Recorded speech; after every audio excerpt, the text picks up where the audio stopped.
Hello everyone, welcome back to another episode of our Petty Revenge. In today's episode, Mom waited 5 years to get her revenge on my grandpa. I know I was the petty AH. Locked a jerk's bike. Before we get started, make sure to subscribe so you will never miss a video. So let's get started. Mom waited 5 years to get her revenge on my grandpa.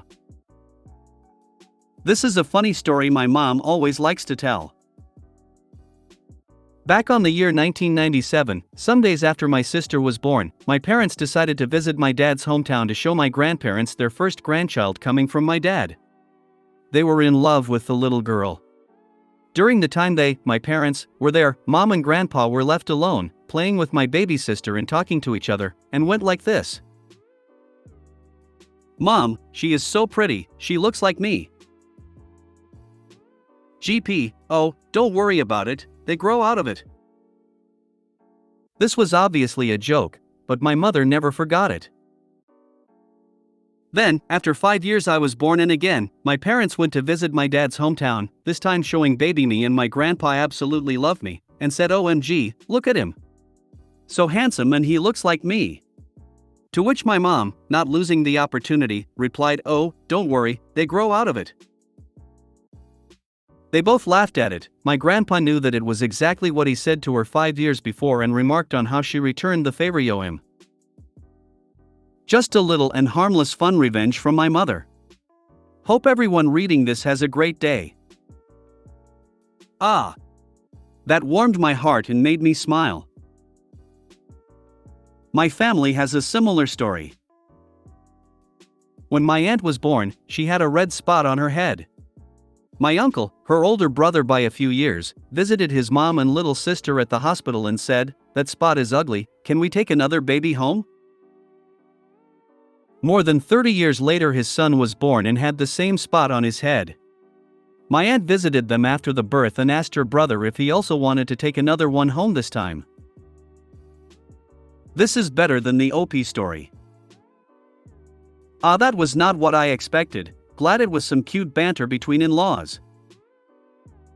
Did you ever consider that maybe your entire existence is due to the fact that your mom wanted to exact the perfect revenge? I love this theory.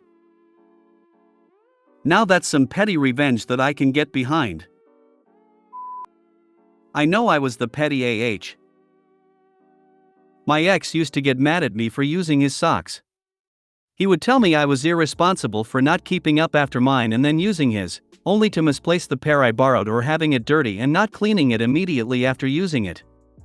What if I wanted to wear that pair? He would ask. Mind you, I maybe borrowed 1 or 2 pairs a month, and it was just in between laundry days. And if, rarely, I noticed we were low on sock, I'd buy a couple packs. He got so fed up with me one day that he came home with like 6 packs of socks. Gave me 4 and kept 2 for himself. Told me I will not be touching his socks. He made sure they were a different color and style so he would know if I grabbed one of his. Fast forward several months later to when I found out just how much of a piece of shit he was when he drinks.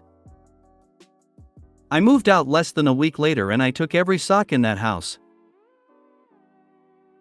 I deep cleaned a couple days before leaving. Found every sock I could, under couches and beds, some fallen behind and beside washing machine and dryer, did all the clothes, even went through his car, clothing drawers, and gym bag. I made sure there was not one sock left in that house when I left. Sometimes, when I am getting ready, I think about what I did. I smile. Edit, to address some things that have been coming up in the comments. Not to excuse my action, but I was young. That was 10 years ago. I've changed. Who I was then and who I am now are two different people. I've changed and I've been working and trying for the better. I'm staying in my lane and just gonna try and be the best version of myself I can be. Nowhere near there, but it's a work in progress. But, hey, ain't that life? I will work on how to regret taking his socks after what he did to me. I can recognize it was immature to turn my emotions into an action like taking his socks. I'll work on it in therapy and hope he works on controlling his emotions, words, and physicalness when he drinks. And yes, he was abusive. Only when he drank, and it took him a couple years to show his true side when drinking. At first, he was just embarrassing and rude when he drank. I brushed it off for a while until that one night. There was no place in that house that I was safe when he drank that night. He made sure of that. I allowed him to only do that once because I don't put up with that shit. Watched my mom being abused for years. I wasn't gonna repeat a cycle when I know how it goes/ends. This is very funny. I would have left just one single sock under his pillow though, or in the microwave. That would have been perfection. In the fridge though, wrapped around the item he loves most and gets into every day. You really socked it to him. I would have left just one sock. Two socks, in different places, that does not match in color, style, or size. That's pretty funny. My son would steal my socks, used to drive me crazy. I actually put a lock on my bedroom door so he couldn't take them. He's got size 12 men's and I have size 8 women's. He would stretch them out and ruin them. Before people come for my son, he was 13 at the time and wouldn't put his clean laundry, that I did folded and placed in his room, away so he couldn't find his socks. I couldn't physically force him to put stuff away and he wasn't listening to me about not taking my socks, so I locked him out of my room, locked him out of my daughter's room too. After about 6 months he started being more respectful and responsible, so we got rid of the locks. It did teach him a lesson though, he never wore my socks again, lol. Locked a jerk's bike. Lived in a building with a bicycle storage area that was overfull with derelict bikes from previous tenants or owners. The daily bike commuters all had their spots and worked fine until one jerk moved in and would take empty spots.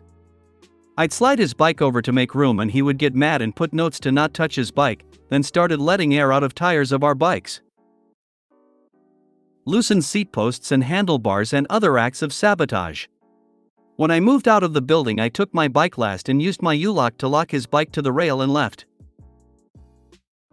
Pint of buttermilk and a can of sardines down the seat tube, replace seat post. A dish served cold. This level of revenge warms my heart. I can't call it petty, because in this case, the guy was putting lives in danger. I think I would have invested in a couple of chains and padlocks too, and also removed his front wheel and hid it. Chain the front wheel to the ceiling. Back when I was at the HOA board, we had the same problem. So we would hang a piece of paper or a plastic tag or something on each and every bike. Then inform everyone that lived there that they needed to stop by the bike racks and remove the tag and put a sticker with their name on the bike. After a month or so and a few more warnings, we placed all bikes with the tag still attached outside the building and made a note on our version of Craigslist. Free bikes, cone, and get one. No warranties given, first come, first served. Cleared out enough bikes that it was no longer a problem to park in the bike shed. My former landlord would do this a lot. They held on to the bikes they removed for like another month or so, and then they gave them to a second-hand shop that would fix them up and sell them for cheap, so that they could eventually end back in the bike shed. May his route home always be pothole filed, both sides of the road. He wanted a spot, you helped him by locking him. Well done. If you made it to the end of the video, thanks for watching. Don't forget to like, subscribe and share, and we will see you in the next video.